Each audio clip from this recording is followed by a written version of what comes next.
Bonjour, bienvenue sur cette vidéo vie d'indé, vie de famille. Alors pourquoi ce sujet? Pour deux raisons. Déjà parce que je voulais partager un petit bout de mon quotidien avec vous, qu'on apprenne un peu à se connaître. Et la deuxième raison, c'est parce qu'il me semble que c'est intéressant, agréable d'avoir un exemple concret sur la vie d'un auteur indé quand on veut se lancer dans l'auto-édition. Alors bien sûr, on n'aura pas tous les mêmes journées, déjà toutes les journées ne se ressemblent pas, mais surtout on n'aura pas tous la même organisation, ni les mêmes souhaits, ni les mêmes objectifs, ni les mêmes obligations personnelles. Mais ça vous donnera un bon point de départ pour commencer.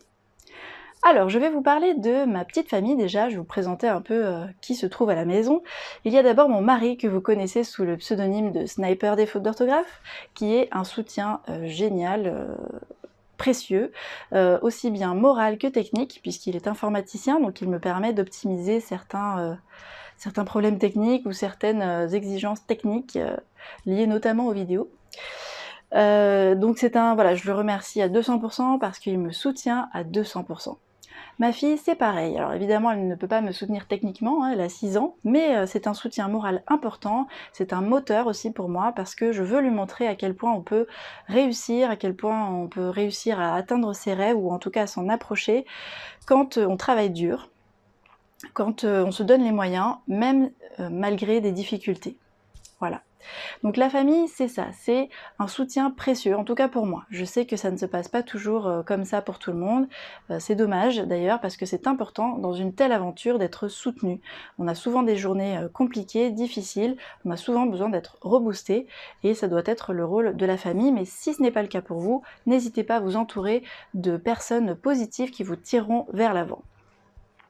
Le dernier membre de ma famille, avant que je l'oublie, c'est un membre à quatre pattes, qui est ma chienne, qui s'incruste toujours dans ma chambre pendant que j'enregistre les vidéos, évidemment, et des fois je m'en aperçois pas qu'elle est sous le lit et qu'elle est là, et du coup des fois elle fait des bruits, et je dois tout recommencer.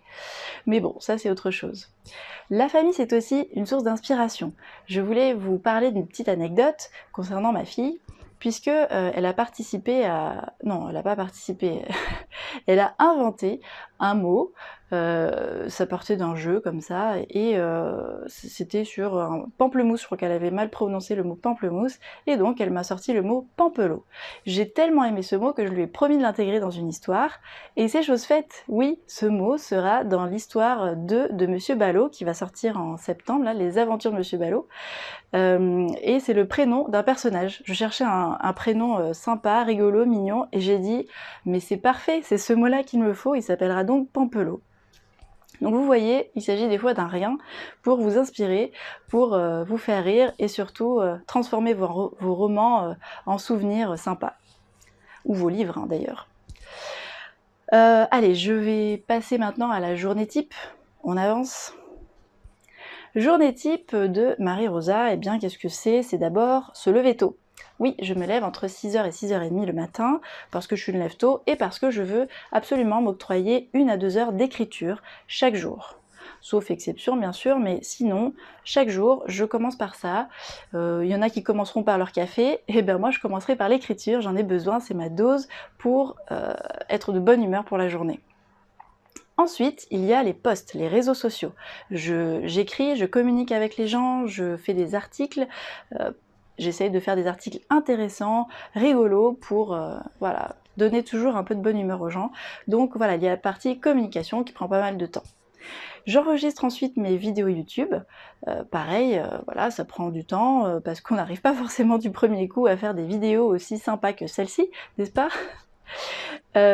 Ensuite il y a quoi? Le montage vidéo qui prend aussi, voilà, c'est un autre aspect qu'il faut prendre en compte. Voilà, tous ces détails là, il faut les avoir en tête aussi. Il y a tout ce qui est appel ou mail, quand vous voulez contacter des salons ou des librairies, puisque dans les deux cas, il faut savoir comment chacun s'organise pour les salons, comment ils s'organisent, quel matériel ils vont mettre à votre disposition, et pour les libraires, il faut défendre un peu votre livre pour savoir s'ils veulent bien l'accepter, et éventuellement passer les voir, des fois ça marche un peu mieux. Il y a ça, ensuite il y a, eh bien, aller dans les librairies une fois que tout est bien ficelé avec le libraire et déposer vos livres. De temps en temps, il y a aussi la couverture, oui, parce que en ce moment, par exemple, je travaille sur la couverture de mon prochain roman avec mon graphiste, et donc voilà, il s'agit d'optimiser, on échange à ce sujet. Il y a aussi à savoir que vous allez aller à la poste aussi de temps en temps. Évidemment, ce n'est pas tous les jours, vous allez à la poste pour poster les services presse ou les commandes de vos livres, donc il faut essayer de grouper un peu tout ça, mais ça fait partie des choses qui prendront du temps dans votre planning. S'ajoute à tout ça les obligations personnelles, et une dernière chose que j'intègre forcément à mon agenda, si je puis dire, tous les jours, je prends du repos. Oui, c'est important.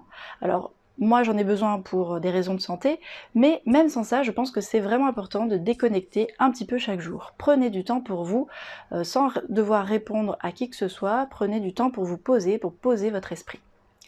Voilà, ma journée type est terminée. Alors elles ne sont pas toutes comme ça, mais en ce moment ça ressemble assez à ce que je vous ai dit là, mes journées, elles sont assez bien remplies, parce qu'il y a divers projets qui se croisent, mais ça va s'alléger dans les prochains jours. Donc vous voyez, il y a peu d'écriture dans une journée, comme je vous l'ai précisé dans l'autre vidéo. Allez, bon courage, j'espère que cette vidéo vous aura éclairé un petit peu sur le quotidien d'un auteur indé. Je vous retrouve pour d'autres vidéos, à très vite, et n'oubliez pas d'appuyer sur le petit pouce et de vous abonner si c'est pas fait. Je répondrai aussi à toutes vos questions, n'hésitez pas. Salut!